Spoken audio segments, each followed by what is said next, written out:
So here comes the challenge. Now you come to one of these events, and now all of a sudden someone like myself or some of the preceding speakers, maybe some that will come after me, they give you something. You think, wow, that's good, that's good, that's good. But because of where you already are, you hear it differently. You see it differently. And so you go back home and you start sharing this information with people that don't have your level of expertise or knowledge. And we forget to tell them to take the egg out of the shell because it just seems so obvious to all of us. And they go out and they try it and they what? They fail. Ever sponsored anybody into the business personally that you thought potentially could really have some extraordinary opportunities to do some great things here? And within about the first 90 days, they were just gone. Has this ever happened to anyone other than me? One of you? Okay. 1, 2, 3, 5, 9 of you, maybe 11. I think this has to be one of the greatest opportunities I've ever seen. But my sister Beth, on the other hand, she has no interest. She can't see it. She wants to go a different direction. Well, the end result was Terry came on board and ended up building one of the largest businesses or largest portions of the business that I had at that time. She brought over 1,100 people into the business in the first year. Terry was really excited. Now, you would think that Beth, wanting to sit on the sidelines because Beth was in absolute disagreement and wanted nothing to do with it, you'd think that after the first year of 1,100 people coming on board, Beth might have changed her mind. But you would be mistaken. Beth never changed her mind. Beth never really took any action, regardless of how successful Terry became. And see, that really puzzled me, as it might puzzle some of you, because before then, when I had made presentations to people, they were always disconnected. Oh, we'd had the home event, but the people I had invited or the people that were in front of me, they were disconnected people. I'd never actually presented to two completely different families, across the table from myself at a hotel like that before, only to have one say yes and have one say no, both of whom were looking. And so from that moment forward, I started thinking to myself, what could I have said differently? What could I have done? What did I leave out? What else should I have put in? Any of you ever given a presentation, walked away when they didn't say yes, and you couldn't figure out for the life of you what you had done wrong? And that sometimes is how we start thinking about it, isn't it? What did I do wrong? Well, from that point in time, ladies and gentlemen, I recognized very clearly, I don't know that I did anything wrong.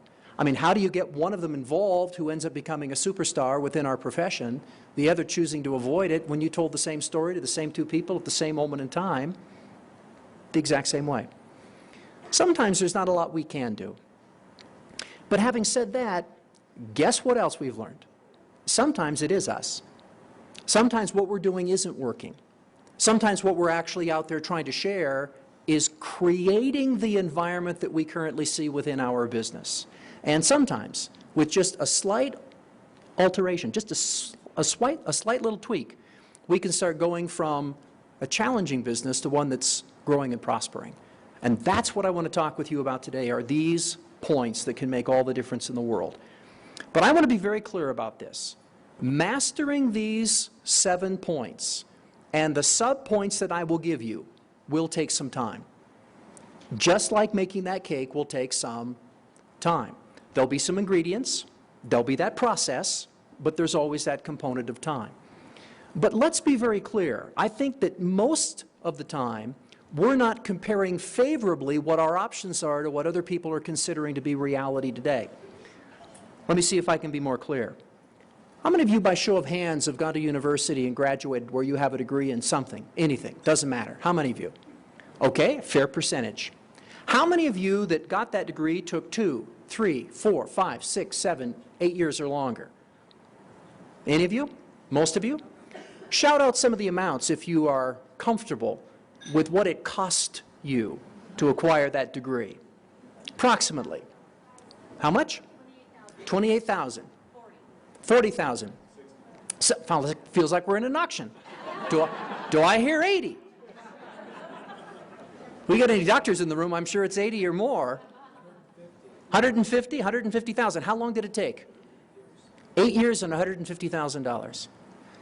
Now, think about your chosen profession, what you went to university for. Think about what that degree was designed to do, the number of years it would take to acquire, the investment financially that would be asked of you, and then what would be the starting salary for someone in that line of work? What's the starting salary? And then start asking yourself this question.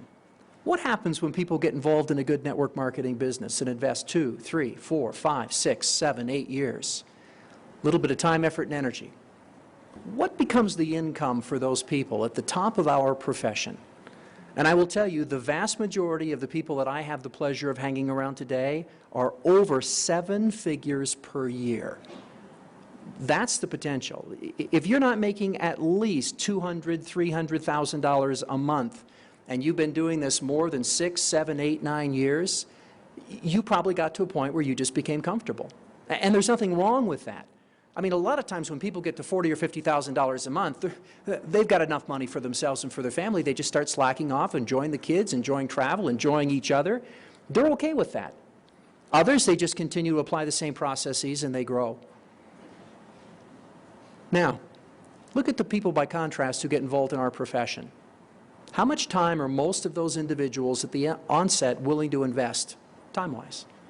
What are they looking to earn, income-wise?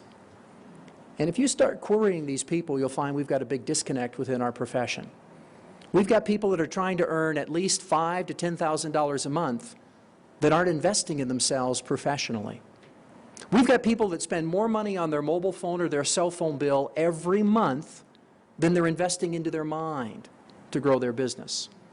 We've got more people that will invest into their television, cable, or satellite bill than they will invest into supplies, tools, whatever it's necessary to grow or build their enterprise. We've got some people that would like to have the dream, but I promise you, if they were pulled over by the doTERRA police, there wouldn't be enough evidence on them to convict. I mean, they couldn't find a brochure, couldn't find anything. It wouldn't be anything. I thought you were involved in the business. I am. We can't find any information on your car, nothing on your home. You don't even smell good. I mean, what's going on? What's going on? Well, you know, if I could just get a few of my friends to buy some of this stuff, I'd be okay. Really? That's your strategy? Start with them first? Come on.